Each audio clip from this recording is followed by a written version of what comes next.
Hello students, देखिए हम लोग आज फर्स्ट रिएक्शन शुरू करेंगे और ये एनसीईआरटी बुक में रिएक्शन कहाँ मिलेगी इसको भी हम बताते हुए चलेंगे। ठीक है, हम लोग जो रिएक्शन शुरू करने वाले हैं उस रिएक्शन का नाम है ईएसआर रिएक्शन और इसमें हम आपको बता चुके थे। ठीक है, एक एक नेमिंग रिएक्शंस आएंगे या फिर एक एक, जैसे ईएसआर होता है, एफएसआर होता है, आपका ईएआर होता है, इस तरीके के और भी बहुत सारे रिएक्शंस होते हैं। इन रिएक्शंस को हम धीरे धीरे पढ़ेंगे और अपने एनसीईआरटी बुक को हम कवर करेंगे। ठीक है, और हाँ ये भी है कि आपके सामने जितने भी क्वेश्चंस आएंगे आप आसानी से क्वेश्चन सॉल्व कर लेंगे।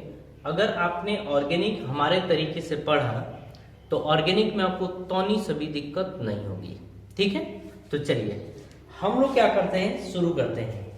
फर्स्ट रिएक्शन जो आएगी ईएसआर रिएक्शन में, इलेक्ट्रोफिलिक सब्स्टिट्यूशन रिएक्शन, या हम पीछे वाला पहला लेक्चर देख लीजिएगा, उसमें कैसे बनता है वो चीज हो चुका है। अब हम आगे पढ़ेंगे। फर्स्ट रिएक्शन हमारी है और ईएसआर रिएक्शन में ये हमारी रिएक्शन है फ्रीडल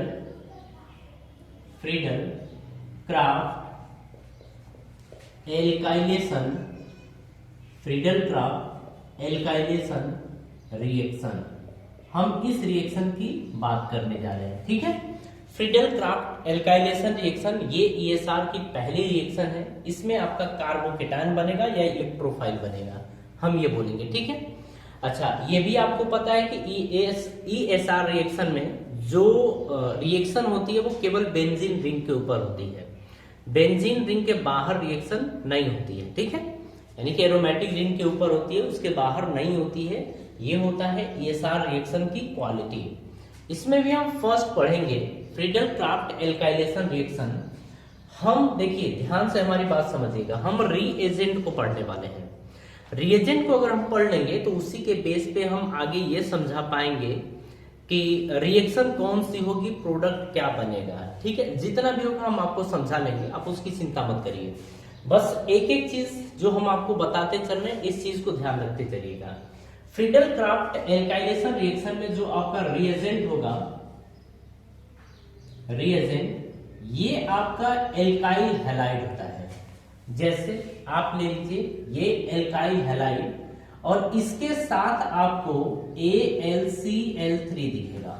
मतलब ये है कि तीर के ऊपर अगर आपको एल्काइल हैलाइड और AlCl3 दिखे तो आप जान जाएंगे कि फ्रीडल क्राफ्ट एल्काइलेशन रिएक्शन है। ठीक है, और सामने आपकी बेंजीन रिंग दिखनी चाहिए। कहने का मतलब क्या है, यहाँ पर ये तो पता चल गया कि अगर तीर के ऊपर ये दिखा तो फ्रीडल क्राफ्ट एल्काइलेशन रिएक्शन है। ठीक है, अब देखिए इसमें होता क्या है, आपके पास एक बेंजीन रिंग होती है और इस बेंजीन रिंग का रिएक्शन हम करा देते हैं। जैसे RH या RCl और ले लिया AlCl3, आपने ये लिया, प्रोडक्ट आपका जो बनेगा वो प्रोडक्ट बनेगा एल्काइल, जैसे ये बनेगा, जैसे अगर Cl है तो ये Cl। ठीक है, बेंजीन क्लोराइड बनेगा, ये आपका, या क्लोरोबेंजीन बनेगा, ये आपका प्रोडक्ट बन गया। ठीक है, अब देखिए इसके रिएक्शन को समझते हैं कि रिएक्शन आखिर प्रोसीड कैसे करती है, इसकी मैकेनिज्म क्या होती है, कार्बोकेटायन क्या बनता है, कैसे होता है, ये सारी चीजें हम लोग पढ़ने वाले हैं। लेकिन आप लोग इसमें लिखना चाहें तो लिख लीजिए। हम ये कहेंगे कि अगर बेंजीन रिंग एल्काइल हैलाइड के साथ रिएक्शन करती है तो प्रोडक्ट आपका ये बनेगा, मतलब क्लोरोबेंजीन, ये प्रोडक्ट बनेगा। ठीक है, अगर Br होता तो ब्रोमोबेंजीन बनता। तो इस तरीके से आगे हम देखते हैं। ठीक है, तो अब देखिए इसके मैकेनिज्म की हम लोग बात कर रहे हैं, तो मैकेनिज्म में आप ध्यान से समझिएगा। सबसे पहले ये खुद आपस में रिएक्शन करेंगे, तो पहले स्टेप में जो RCl है ये आपका AlCl3 के साथ रिएक्शन करेगा। AlCl3 क्या होता है, इलेक्ट्रोफाइल होता है, मतलब इसके पास एक खाली डब्बा होता है, इलेक्ट्रॉनों की कमी होती है। क्लोरीन की बात करें तो क्लोरीन के पास 3 लोन पेयर होते हैं। देखिए छोटी छोटी चीज हम आपको समझा रहे हैं, यही चीज सीखते जाइएगा। अगर इसके पास लोन पेयर है तो ये न्यूक्लियोफाइल की तरह बिहेव करेगा, इसके पास इलेक्ट्रॉनों की कमी है तो ये इलेक्ट्रोफाइल की तरह बिहेव करेगा। न्यूक्लियोफाइल इसको इलेक्ट्रॉन प्रोवाइड करेगा, तो जो रिएक्शन आगे होगी RCl, और ये किसके साथ रिएक्ट हुई है, AlCl3 के साथ। ठीक है, अब आप समझिए, देने वाले के सिर पे क्या आता है प्लस, और लेने वाले के सिर पे आता है माइनस। ठीक है, अब देखिए क्लोरीन के सिर पे प्लस आया है, ये अनस्टेबल है, और अनस्टेबल है तो ये क्या करेगा तुरंत, देखिए हम आपको समझा रहे हैं, अभी आपको समझते हुए चलना है। तुरंत क्या करेगा क्लोरीन, ये दोनों इलेक्ट्रॉन्स अपनी तरफ शिफ्ट करा लेगा।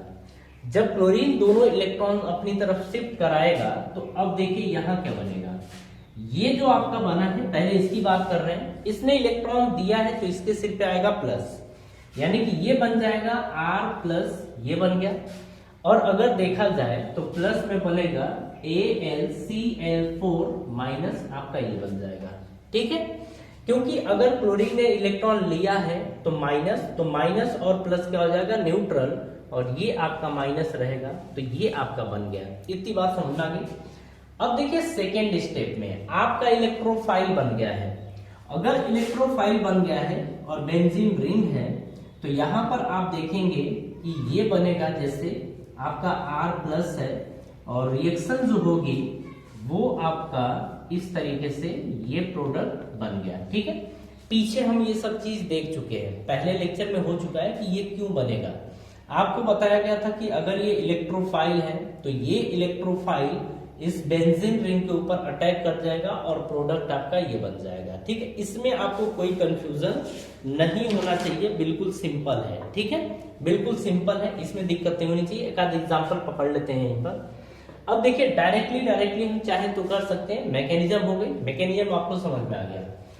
अब अगर मान लीजिए हम लोग प्रोडक्ट के रूप में, अगर हम लोग देखें यहीं पर, तो जैसे R की जगह आप ले सकते हैं CH3, क्या ले सकते हैं, CH3 आप ले सकते हैं। अब आपको ध्यान होना चाहिए कि यहां से जो इलेक्ट्रोफाइल निकल के आएगा वो CH3 प्लस निकल के आएगा। ठीक है, जब CH3 प्लस निकल के आएगा तो ये इलेक्ट्रोफाइल है, इसको बोलेंगे कार्बोकेटायन। कार्बोकेटायन इसके पास इसके ऊपर अटैक करेगा, और अटैक करेगा तो प्रोडक्ट आपका बन जाएगा CH3, और इसको बाय द वे बोलते हैं हम लोग टोलुइन। क्या बोलते हैं, टोलुइन बोलते हैं। ये आपका प्रोडक्ट बन गया। ठीक है, इसमें कोई दिक्कत नहीं हुई।